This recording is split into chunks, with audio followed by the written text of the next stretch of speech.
इन साथियों, अभी हम लोग उपस्थित हैं एग्जाम टूर चैनल पर और आज जो चर्चा करेंगे वह मैथ मस्ती वाले विपिन सर को लेकर। वर्तमान समय में जो मुखिया हैं, क्या वह अच्छा काम कर रहे हैं या काम नहीं कर रहे हैं, इसको लेकर मैं चर्चा करने का प्रयास करूंगा। तो आप इस वीडियो को अंत तक जरूर देखें। सबसे पहले एक आपको बात बता दें, कीचड़ को गुलाब की अहमियत क्या पता।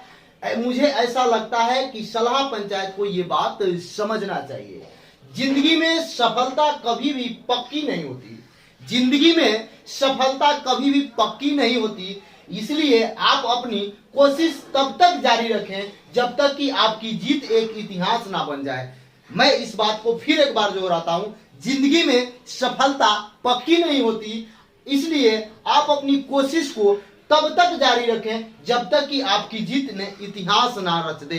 तो आपसे मैं एक बात बताऊं, विपिन सर ने जो चुनाव जीता था वह एक इतिहास रचा था इस मामले में कि वहां से 3 बार से लगातार जीत रहे व्यक्ति को उन्होंने हराने का काम किया। अब आगे थोड़ा सा आइएगा, थोड़ा सा और समझिएगा। सत्य का मार्ग हमेशा कठिन होता है, लेकिन लक्ष्य हमेशा सुखद और सम्मानित होता है। यानी कि सत्य का मार्ग हमेशा कठिन होगा, लेकिन जो आपको मिलेगा, जो लक्ष्य मिलेगा, वह सुखद और सम्मानित होता है। एक बात आपसे मैं बताऊंगा, थोड़ा सा ध्यानपूर्वक समझेंगे। आजकल वर्तमान समय में देखिएगा तो लगातार वह चर्चा में है और चर्चा का विषय है, उस विषय पर मैं चर्चा करूंगा। मैथ मस्ती वाले विपिन सर क्या काम वास्तव में नहीं कर रहे हैं या काम कर रहे हैं, उनको बदनाम करने का प्रयास किया जा रहा है, इस पर मैं चर्चा करूंगा। सबसे पहले बता दें कि आप देख लें, उस पंचायत में 5300 के आसपास वोटिंग हुआ था और विपिन सर को 1800 वोट मिला था। बाकी उनके विरोधी दलों को मिला होगा। विरोधी दल कहने का अर्थ हुआ कि जो उनके खिलाफ लड़े होंगे उनको मिला होगा।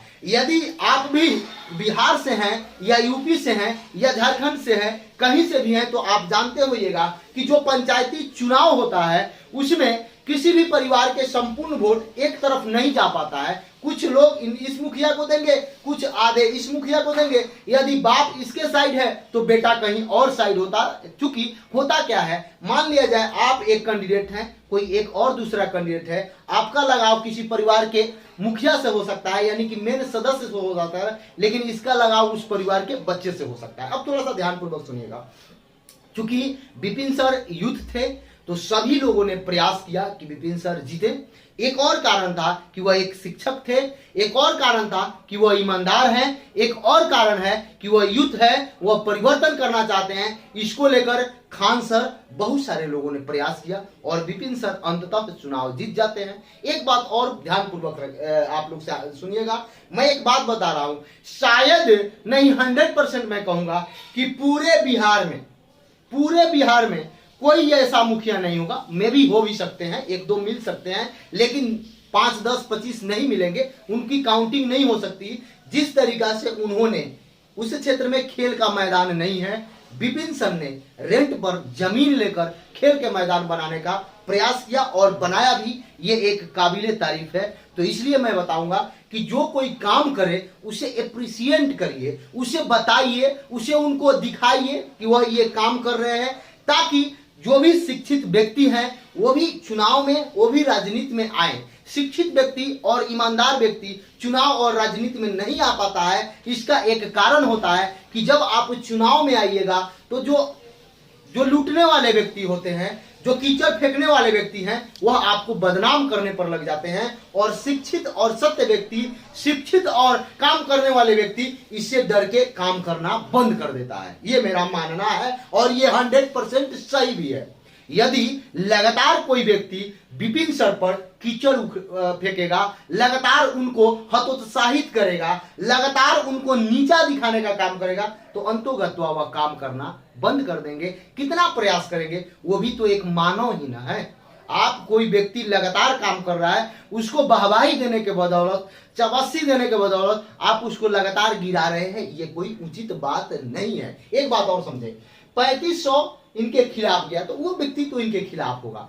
वर्तमान समय में वो लगातार बोलते हैं कि मैं जीत गया हूं तो मैं सभी का मुखिया हूं, मैं जीत चुका हूं तो सबका विकास करूंगा। अब सुनिए, थोड़ा सा ध्यानपूर्वक सुनिएगा, इस बात को समझने का प्रयास कीजिएगा। जब पंचायती राज का चुनाव समाप्त होता है तो उसके बाद उप मुखिया का चुनाव होता है, उसके बाद जिला परिषद का चुनाव होता है, चेयरमैन का चुनाव होता है, इसी तरीका से एमएलसी वगैरह का चुनाव होते होते 2-3 माह लग जाता है। अगर यदि कोई 1-2 फंड भी आता है तो वह इस दौरान काम कराने के लिए आता है, उसमें लोग व्यस्त होते हैं जिसके कारण नहीं हो पाता है। शायद आप लोग देखे होइएगा उनके वीडियो में, और वो लगातार वीडियो भी दिखाते हैं, बहुत सारे यूट्यूबर भी जाके दिखाते हैं कि जो वह काम करते हैं उसको लाइव दिखाते हैं, क्या उसका मटेरियल है, क्या डिमांड है, कितना राशि आया, वह सब कुछ दिखाते हैं। तो वह गलत हो ही नहीं सकते। ये मैं इसलिए कह रहा हूं, थोड़ा सा ध्यानपूर्वक इसका रीजन जानेंगे कि इतना मैं 100% क्यों बोल रहा हूं कि विपिन सर सही हैं, अच्छा काम करेंगे, ईमानदार हैं, शिक्षित है। ये मैं ऐसा बोल रहा हूं